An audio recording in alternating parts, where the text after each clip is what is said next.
Кыргыз Республикасынын президентинин Баткен облусундагы ыйгарым укуктуу өкүлү Айбек Шаменов жарандарды жеке кайрылуулары боюнча кабыл алуу үчүн бүгүн Кызыл Кыя шаарына келди. Көчмө кабылдамага келген жергиликтүү тургундардын саны да көп болду. Алгач бир нече шаар тургундары жер маселеси боюнча кайрылып, турак жай курууга жер тилкесин ажыратып берүүнү суранышты. Шаар бийлиги учурда болгону 57 гектар жер бар экендигин, эгерде аны таратып бере турган болсо 800 кишиге гана жетерин, калган турган 6000 жаран калып калышы мүмкүндүгүн айтып, мамлекеттик ипотекалык компаниянын өкүлдөрү менен сүйлөшүүлөр жүргүзүлөрүн билдирди. Облустун башчысы жерге байланышкан суроолор облус аймагында көп экендигин баса белгилеп, бул боюнча тийиштүү чаралар алдыда көрүлөрүн белгиледи. Бизде болгон 57 гектар жер бар. Эгер аны таратып берген болсок, 800 кишиге максимум жетет. Калган 6000 киши калып калышы мүмкүн. Ошон үчүн жеке менчикке жер берүү жөнүндө чечим чыгарган жокпуз дагы, только ГИКти күтүп атабыз. Азыр жарнамаларга да берип атпайбызбы, көрүп атасыздар. 2-август күнү келесиздер. Гос ипотечный компания өкүлдөрү келет. Анда биз сүйлөшөбүз. Биз канча гектар жер берүү боюнча. Азыр даяр 9 гектарга чукул жер турат. Муниципалдык менчикте катталып, шаардын ичинде инфратүзүмү бар, канализация, сууга кошуу мүмкүнчүлүгү бар жерлер ал 9 гектар. Андан сырткары biz jana жеке менчикке жер бербей атабыз деген себеп 7000 кишини камсыздай албай калабыз да. Ошон үчүн биз только этажный домдорго басым жасашыбыз керек болуп атат.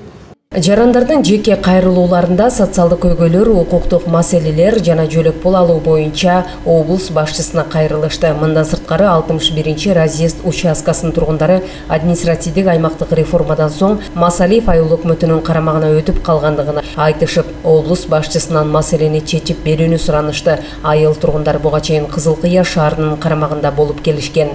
У нас была большая проблема с переводом. Биздин разъезд 61 участкасынын Кадамжай районуна которуу боюнча чоң маселе болчу. Азыр Кызыл Кыя шаарынын администрациясынын карамагында эле калдык. Бизге шаар жакын болгондуктан бардык структураларга келүүгө да ыңгайлуу. Бала бакча, мектепке да балдарыбыз шаарга келип окушат. Маселенин чечилгендигине абдан ыраазыбыз.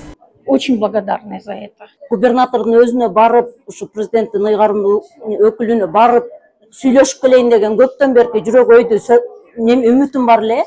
Бүгүн бизге Кызыл Кыя шаарына келгендиги өтө жакшы болду. Ошол эми Кудай кааласа азыр кирип өзүбүздүн көйгөйлөрүбүздү айтабыз. Менин көйгөйүм ушул канчанчы жылдан бери эле 2015-жылдан бери эле ушу нефти базада. Ушул нефти база Кудай сактасын, бир элдин ортосунда болгондугу үчүн бир жамандык болгон болсо, жарылган болсо, Кызыл Кыя шаары биягы караван полный Кадамжайдын жарыны алып кетет деген экологдордун сөзү бар. Ошол мени өтө жүрөгүм өйөт да. Ушул маселе боюнча кайрылганы келдим.